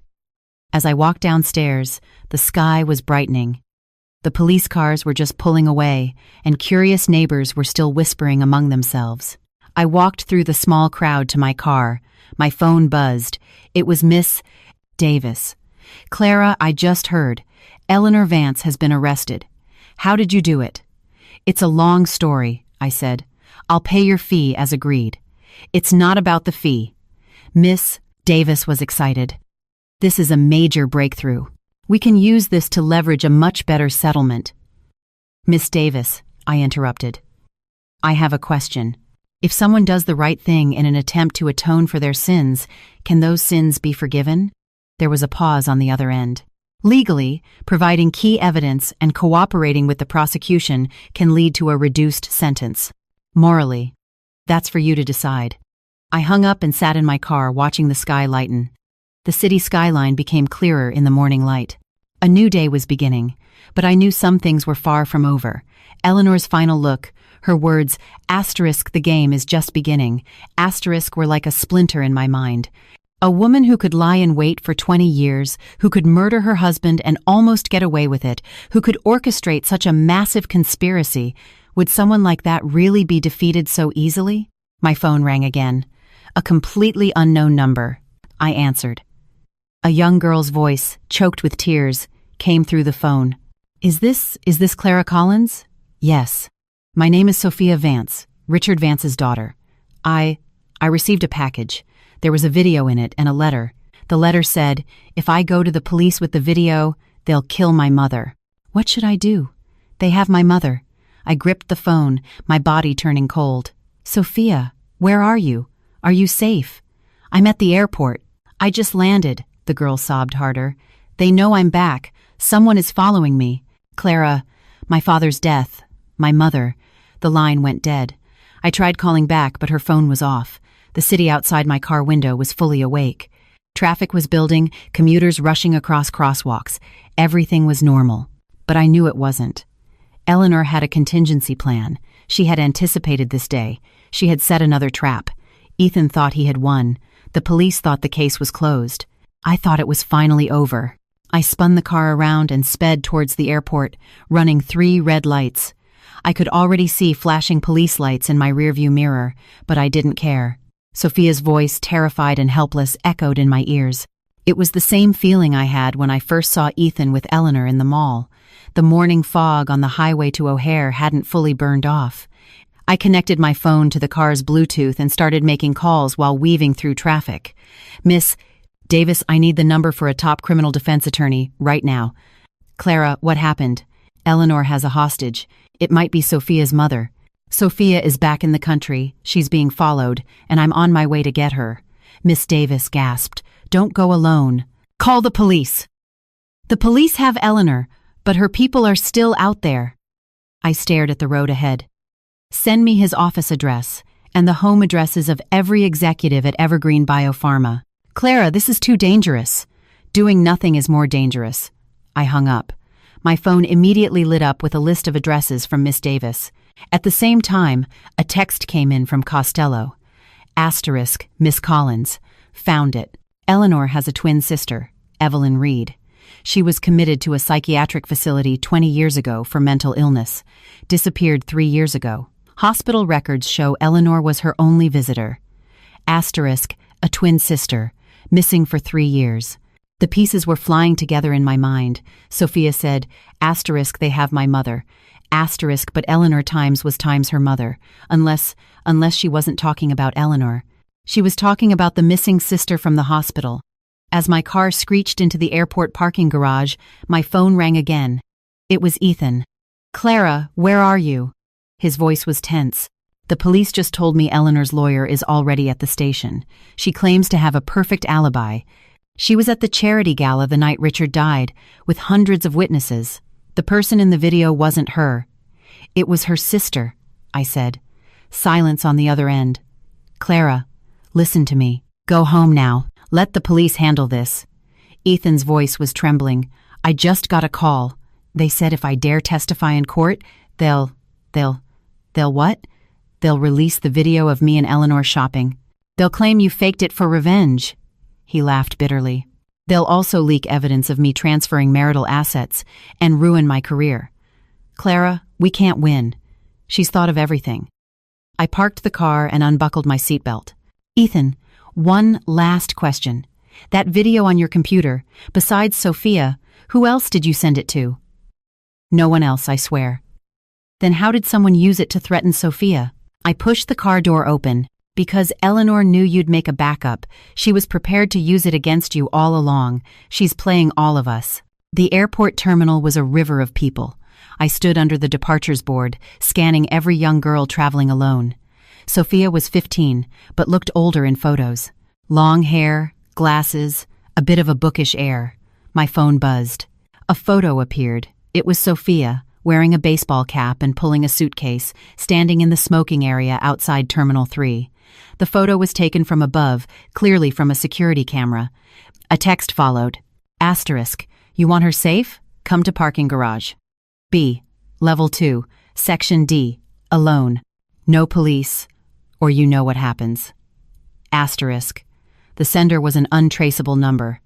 I stood there, my blood turning to ice. Eleanor was in custody, but her network was still active, still pulling the strings. This was a warning. I might have caught her, but she still had the power to hurt people. People who were innocent.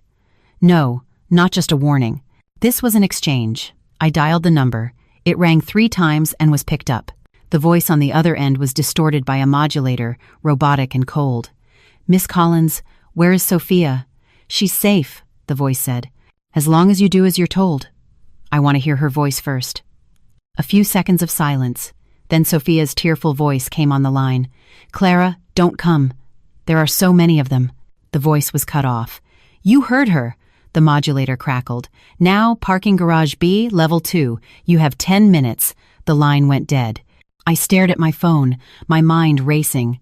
If I went, it could be a trap. If I didn't, Sophia could be hurt. They had warned me about the police, but maybe that's exactly what they wanted me to do.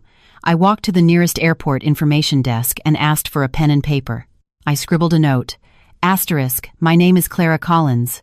If I am not back in 1 hour, please give this to the police. I am in parking garage B, level 2, section D. There is a kidnapping in progress.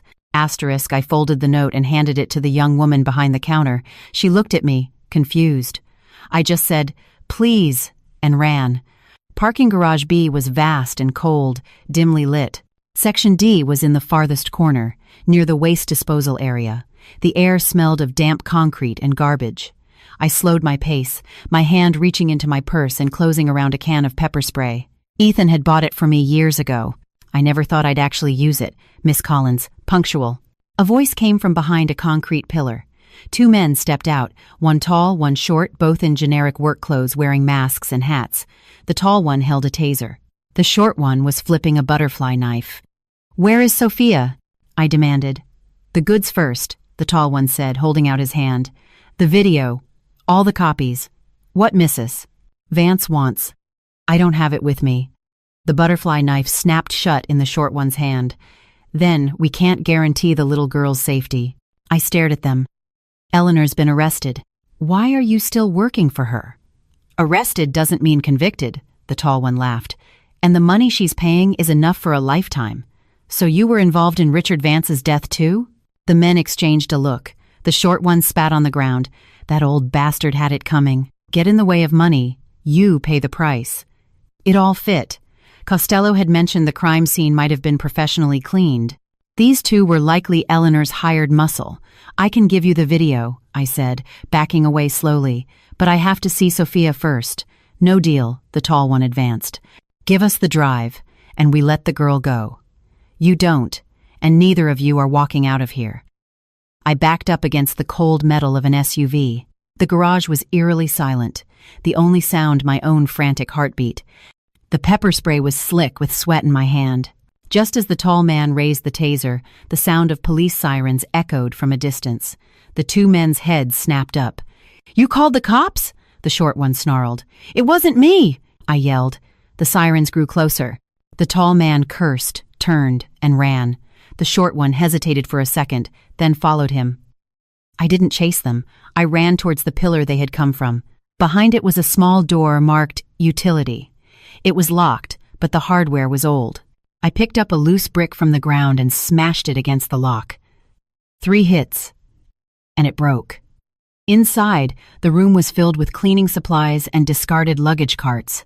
In the corner, Sophia was tied to a chair, her mouth sealed with duct tape. Her eyes were red and swollen from crying. When she saw me, she began to struggle violently. I rushed over, ripped off the tape, and untied the ropes. It's okay. The police are here. My mom, Sophia gasped, grabbing my arm. They took my mom. They said if anyone found out about my dad, they'd kill her. Where is your mom? I don't know. But I know who she is. Sophia trembled as she pulled a photo from her pocket. It was a faded family portrait, a young couple holding 2 identical baby girls. Eleanor is my aunt. My mom is Evelyn Reed. 3 years ago, my aunt took my mom from the hospital, and we haven't heard from her since. A month before my dad died, he secretly told me that if anything happened to him, I should find this. She pulled out a small brass key. A number was engraved on it, 317. What is this? I asked. My dad said it's for a safety deposit box at the bank. Sophia's voice shook. He said there was something inside that could protect my mom. The sirens were in the garage now. Let's go, I said, pulling Sophia to her feet. We need to get out of here. As we ran out of the utility room, police officers were swarming the area. The lead officer was the same woman from my apartment. She looked relieved to see us. Miss Collins, are you all right? We got a tip from an airport employee. The kidnappers went that way. I pointed towards the far end of the garage. 2 men, armed. The officer immediately dispatched her team in pursuit, then turned to Sophia. "You must be Sophia Vance. We need you to come with us to give a statement." Sophia clutched my hand. "I have to find my mother first." The officer looked at me, then at Sophia, and finally nodded. "I'll send 2 officers to accompany you to the bank. But Miss Collins, first you need to tell me everything you know about that key." On the way to the bank, I got a call from Ethan. His voice was strained. "Eleanor wants to see you." "Me?" "She says she has important information to share about Sophia's mother." Ethan paused. "Her lawyer says she's willing to trade that information for a plea bargain if we drop the charges."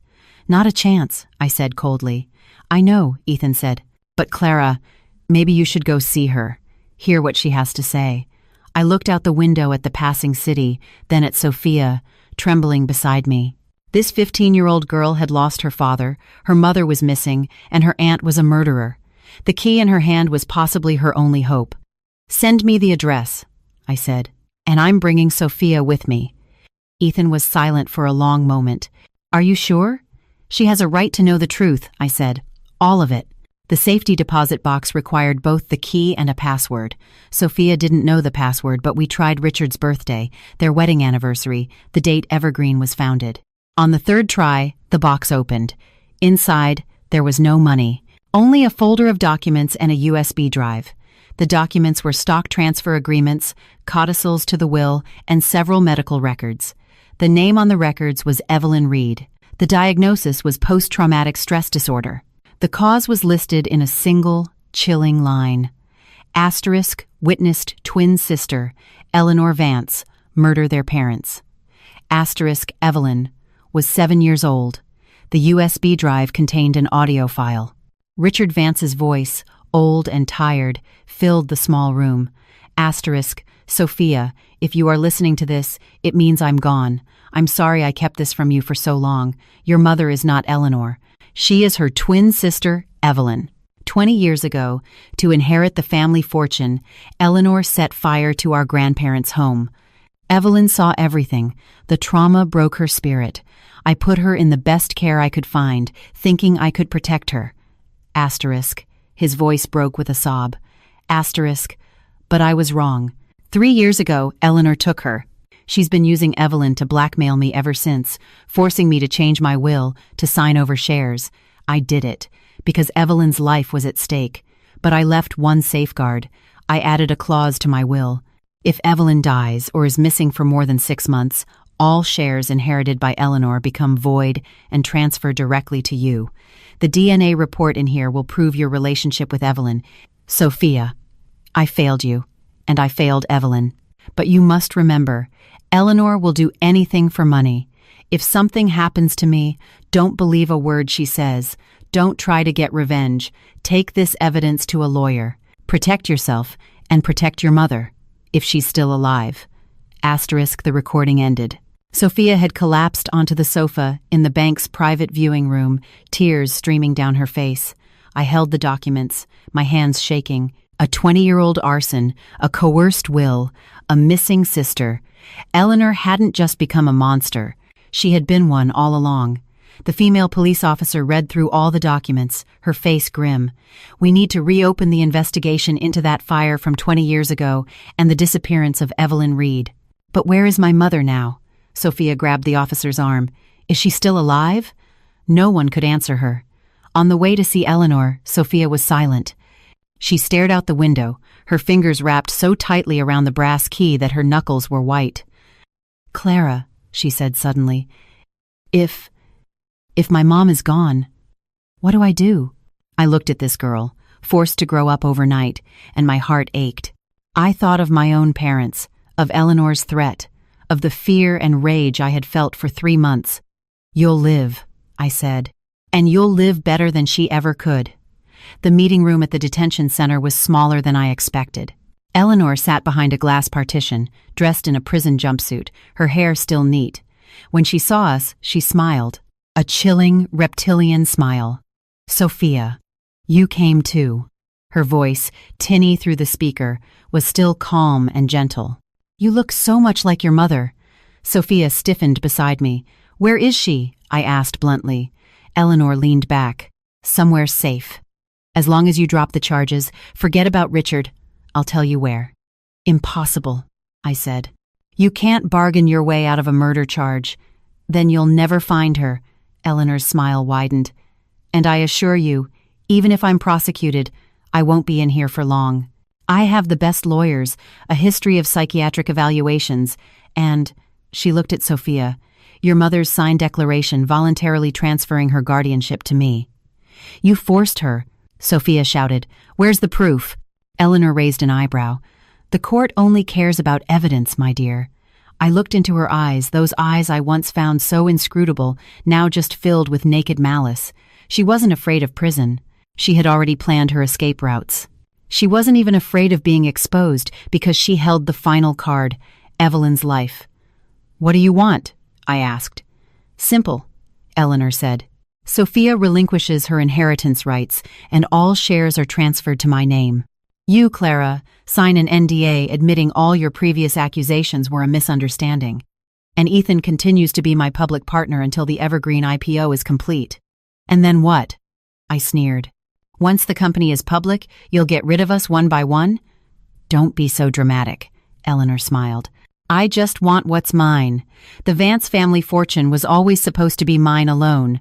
My parents always favored Evelyn, just because she was sick, because she was weak. Why?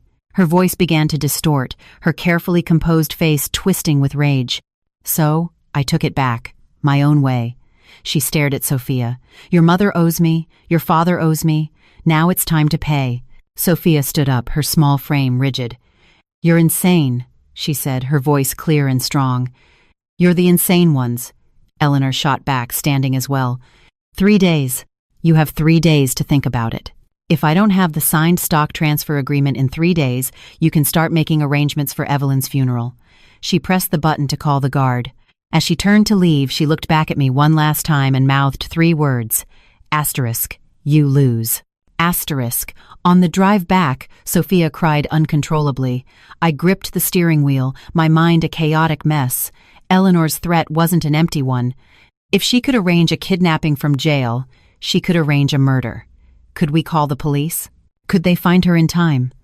Maybe. But Eleanor only gave us 3 days. My phone rang. It was Costello. Miss Collins. I found the old case file on the fire. His voice was urgent. It wasn't an accident. It was arson, but the lead detective on the case resigned the following year. He's now the head of security at Evergreen Biopharma. What's his name? Leo Johnson. Costello paused. And there's more. After Eleanor's parents died, the insurance company paid out a huge sum. Eleanor was the beneficiary, but she was only 17. That money should have been held in trust. But the day she turned 18, the entire amount was transferred out of the country. Destination unknown. Can you find out where it went? It will take time.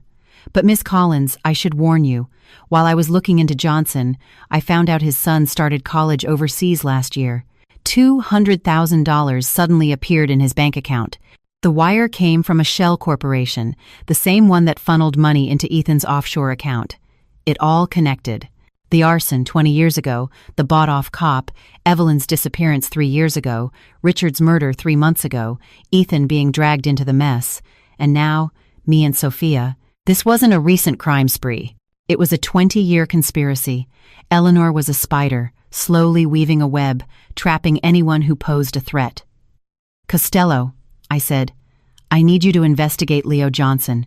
I want every bank statement, every phone record, everything. That's illegal. Triple my last payment, I said. Cash. Today. I hung up and pulled the car over. Sophia looked at me, her eyes raw. Clara, what are we going to do? I looked at the small brass key in her hand, glinting dully in the sunlight. Richard hadn't just left this key to store evidence. He was trying to give his daughter a fighting chance, a way to turn the tables, even from the grave. Do you trust your father? I asked. Sophia nodded. Then we're going to do what he said. I started the car. We're going to hire the best lawyers and sue Eleanor Vance. We'll file to freeze every asset she has. And at the same time, we're going to find your mother.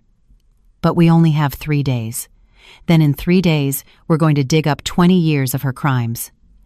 I looked at my reflection in the rearview mirror. Something in my eyes was different. It wasn't anger or fear. It was a cold, hard resolve. She wanted to play. We would play to win.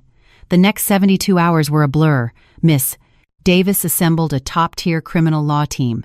Costello unearthed all of Leo Johnson's dirty laundry, including evidence of bribery and his falsified fire report, and the money trail to his son's account. Ethan turned over every communication he'd ever had with Eleanor, detailing her instructions on asset transfers and the planned accident for me.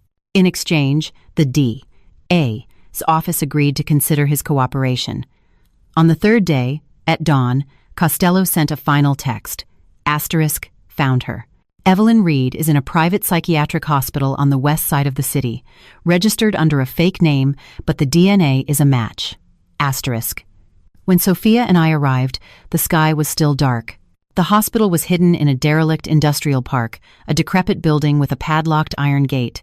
We called the police, but they would take time to arrive. Sophia couldn't wait. She grabbed a crowbar from the trunk of my car and started smashing the lock. "I have to see my mom," she sobbed, swinging the crowbar again and again. "It's been 20 years. 20 years. The chain broke. We rushed inside. The place was dark and filthy, the air thick with the smell of disinfectant and urine. From the rooms lining the hallway came moans and a mixture of crying and laughing. It was a vision of hell. In an isolation room at the very end of the hall, we found Evelyn. She was curled in a corner, so thin she was just bones, her hair a matted, white mess. Her eyes were vacant. She showed no reaction when she saw Sophia, just mumbled over and over, "Fire, so much fire." My sister started the fire. Sophia knelt in front of her, her hand trembling as she reached out. "Mom?" Evelyn's head snapped up. A flicker of clarity crossed her clouded eyes. "Sophia? It's me, Mom. It's me." They clung to each other, weeping. I stood in the doorway, my own eyes burning. 20 years, the best 20 years of a person's life, spent in this dark, hopeless place, all because her sister wanted the family inheritance. Footsteps echoed down the hall. I turned to see a man in a white coat approaching, a syringe in his hand. "You can't take her," he said. "She's violent. She needs treatment." "What kind of treatment?" I blocked the doorway. "The kind that involves illegal imprisonment?" The man's face changed. "Who are you? How did you get in?" "The police are on their way," I said. "You'd better start thinking about how you're going to explain why you've held a woman here illegally for 3 years. The man tried to run, but he was tackled by the arriving police officers. We later learned he was the director of this unlicensed facility, paid by Eleanor to care for people who needed to disappear. An ambulance took Evelyn away, with Sophia by her side. I stayed behind to give my statement to the police. When I finally walked out of the hospital, the sun was fully up. Its light pierced the clouds, illuminating this filthy place in a way that felt like a cruel joke. My phone rang. It was Ethan. "The trial date is set," he said. "Next Wednesday, Eleanor's lawyer tried to file for a psychiatric defense, but it was rejected. The new evidence we provided is enough to keep her in prison for the rest of her life." I leaned against my car, a wave of exhaustion washing over me. 3 days and nights without sleep. It seemed to be over, but I just felt empty. "Clara," Ethan's voice was soft. "I'm sorry. I know that doesn't mean anything, but I have to say it. I watched the rising sun and thought of myself 3 months ago, the woman who put on a brave face in the mall and then cried all night. I thought my world had ended then. I didn't know it was just the beginning." "Ethan," I said, "let's get a divorce." There was a long silence on the other end. "Okay," he finally said. "I'll sign. The apartment, the car, the savings, it's all yours. I'll walk away with nothing." "I don't need it," I said. "I just want my design firm. You can keep the rest." "Clara, I'm not forgiving you." I cut him off. "I just don't want anything to do with you anymore. The money, the apartment, they were part of that marriage. I don't want them." I hung up and got in the car. Sophia had left her backpack on the passenger seat. The faded family photo peeked out. The young Evelyn holding baby Sophia, smiling with such warmth. I started the car and drove towards the city. I got a call from Miss Davis. "Eleanor is demanding one last meeting with you.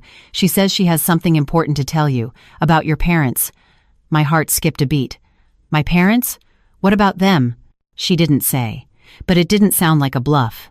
Miss Davis paused. "Clara, are you going to go?" I looked at the straight road ahead, the sunlight pouring through the windshield. "Yes," I said. "Some things need a proper ending." The second time I saw Eleanor, she looked haggard. Dark circles under her eyes, her hair had lost its sheen. But her gaze was as sharp as ever. "You won," she said as soon as I sat down. "But you also lost. What does that mean? You think Richard Vance was some kind of saint?" Eleanor laughed, a malicious sound. "He was part of it. The fire, 20 years ago. He helped me clean up the scene. He helped me get Evelyn committed. Because he wanted to marry me. He wanted the family money." She shook her head, but he didn't realize I couldn't stand him.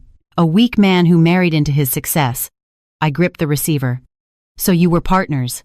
"We were," Eleanor said, "until he fell in love with Evelyn. The irony. He wanted to protect her, to expose me, to send me to prison, so I had to act first." She leaned closer to the glass, her voice dropping to a whisper. "Clara, why do you think your parents suddenly moved abroad? Why they never came back? Because they knew things they shouldn't have known. About Richard. About me. About that fire. My blood ran cold. Your parents and my parents were old friends," Eleanor continued. "The night of the fire, they were supposed to come over for dinner, but they canceled at the last minute. Later, they started suspecting it wasn't an accident. They started asking questions. Richard got scared, so he paid them off. Sent them overseas and told them to keep their mouths shut." She looked me straight in the eye. "Your father accepted $300,000 in hush money." I shot to my feet, the chair scraping loudly against the floor. "You're lying. Check your parents' bank records." Eleanor leaned back, a smug smile on her face. "See when that money arrived. And then ask yourself why they never talk about the past, why they were so against you marrying Ethan. Because they knew what kind of man Richard was, and they knew what kind of man his protege would be." A guard came to signal that time was up.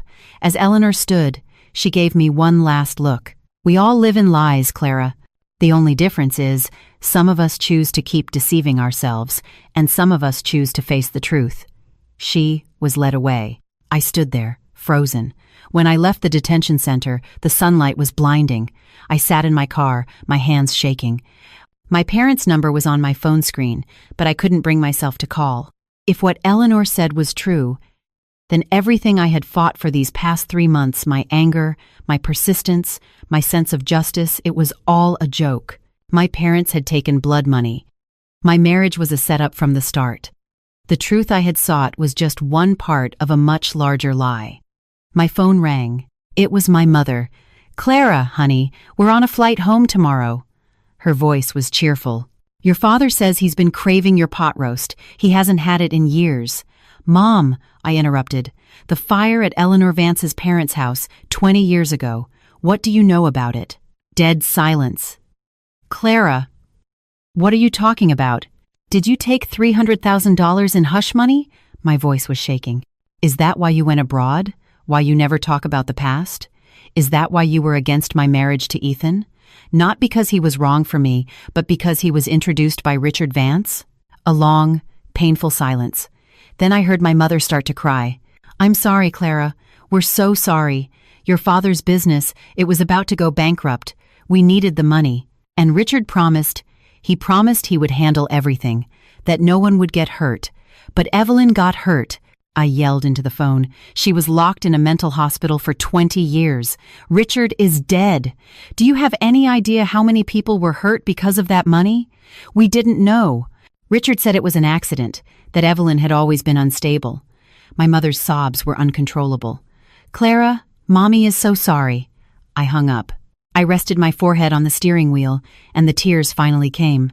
Not of sadness or anger, but of a deep, bone-weary exhaustion. We were all just pawns on a chessboard. Eleanor, Richard, my parents, Ethan, me.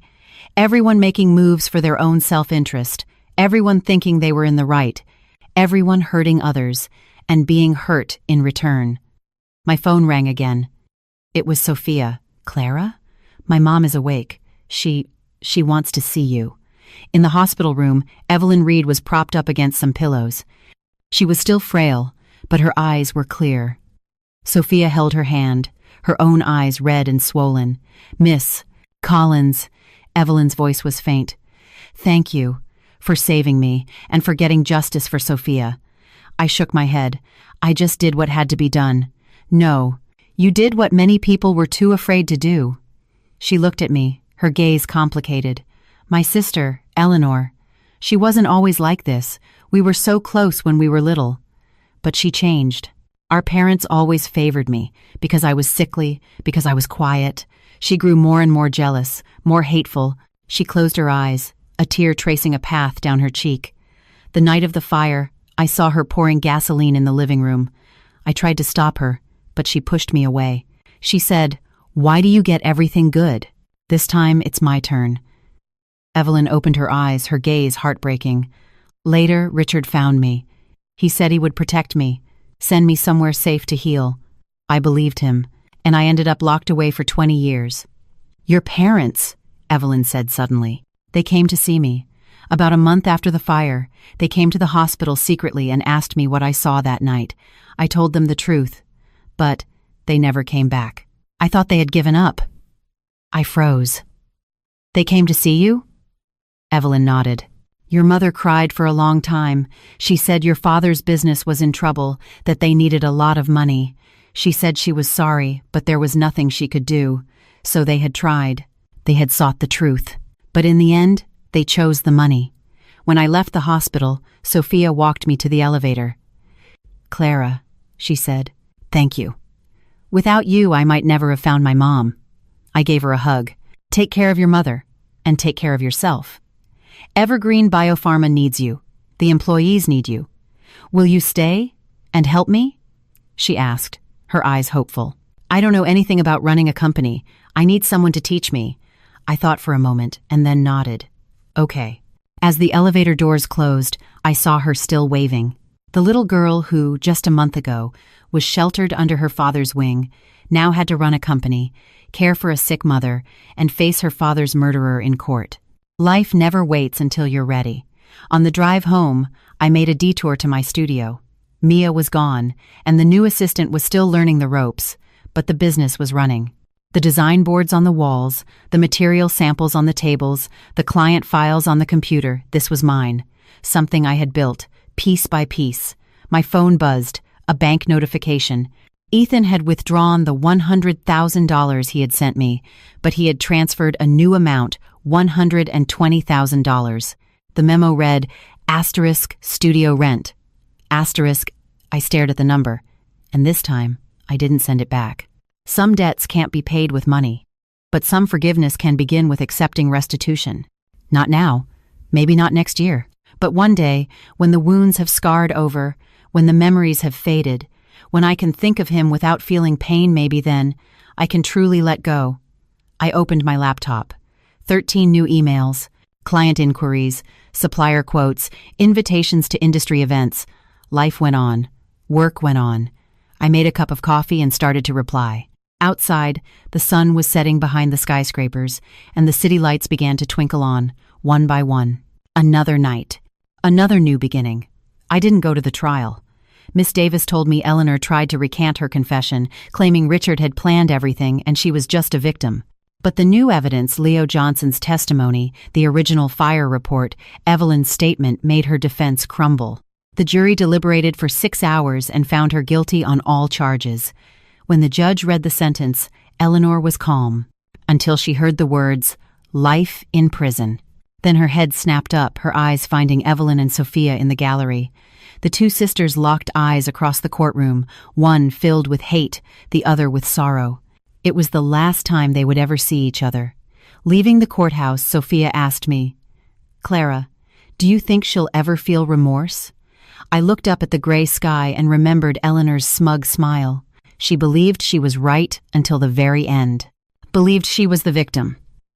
"No," I said. "Some people never feel remorse because they never believe they've done anything wrong. Should I hate her then?"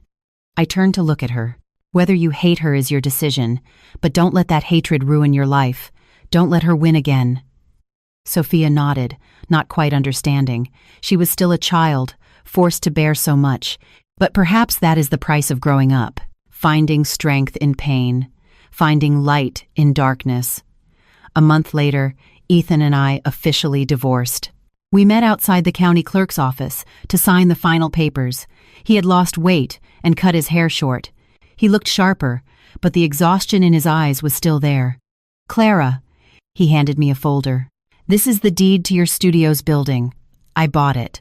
Consider it a small part of my apology." I opened it.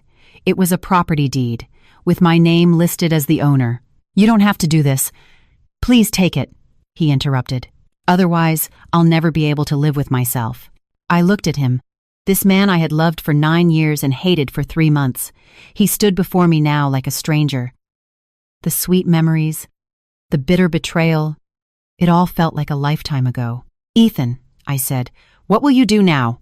"Leave Chicago," he said. "Go somewhere no one knows me. Start over. Will it be better?" He gave a small, sad smile. "I don't know, but I have to try." We walked through the process in silence, signed the papers, got the stamps, received our copies. When we walked out of the building, the sun was bright and warm. "Clara," he called out from behind me, "I'm sorry, and thank you." I didn't turn back. I just waved my hand. As I drove away, I saw him in the rearview mirror, still standing there, getting smaller and smaller until he disappeared around a corner. In that moment, I felt no hate, no love, just a quiet sense of release, like setting down a heavy bag I had been carrying for too long. The straps had left marks on my shoulders, but finally, I could stand up straight and look ahead. Business at the studio slowly picked up. Sophia gave me the contract to redesign one of Evergreen Biopharma's office buildings. It was a huge project, enough to sustain the firm for the next year. My new assistant, a recent graduate named Chloe, was bright and enthusiastic. She asked me one day, "Clara, why did you choose to become an interior designer?" I thought for a moment. "Because I want to create beautiful spaces to make the people who live in them feel happy." "Are you happy?" she asked. I paused, then smiled. "I'm working on it." Yes, I was working on it. Working to forget the pain of the past, to build a life in the present, to believe in a better future. I woke up every day, worked, ate, slept. I talked to my parents on the phone occasionally. They were still racked with guilt. But I was learning to understand. In their desperate situation, they made the choice they thought was right, just as I had. On weekends, I would visit Evelyn at the hospital. She was getting better, recognizing people, holding simple conversations.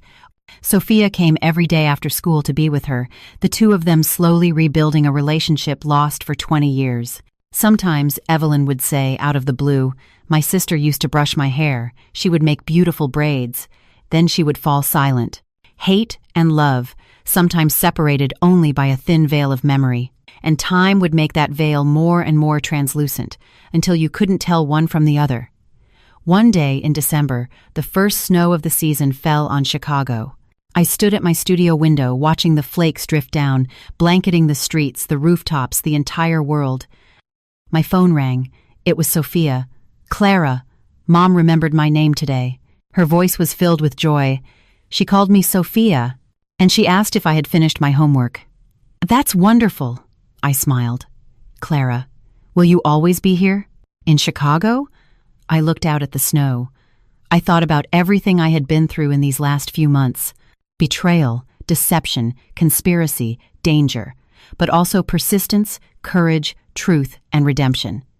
This city had witnessed my collapse, and it had witnessed my rebirth. "Yes," I said, "I'll be here." I hung up the phone and continued to watch the snow. It fell softly, as if cleansing the world, covering all the dirt and all the scars, leaving behind a pure, clean white. Perhaps this is what life is. A constant cycle of being wounded and healing, of falling and getting back up. There are no absolute victories, no final defeats, only a series of battles, with brief moments of peace in between. But it is those brief moments of peace, those small pockets of beauty, a hot cup of coffee, a snowfall, a child's laughter, a sincere apology that give us the courage to keep going, to keep loving, believing, creating, even when we know there might be more lies, more betrayals, more long nights we must face alone, because that is what it means to be alive. I closed the window and went back to my desk. A new design was open on my computer screen, a blank canvas waiting to be filled with lines, colors, and light. I picked up my stylus and drew the first line. The nib scraped softly against the tablet. Outside, the snow was still falling, gently covering this wounded and yet resilient world. And my story, like this city in the snow, had known darkness, but would eventually be covered in white. It had been broken, but it was slowly being rebuilt. And all of this, truly, was just the beginning.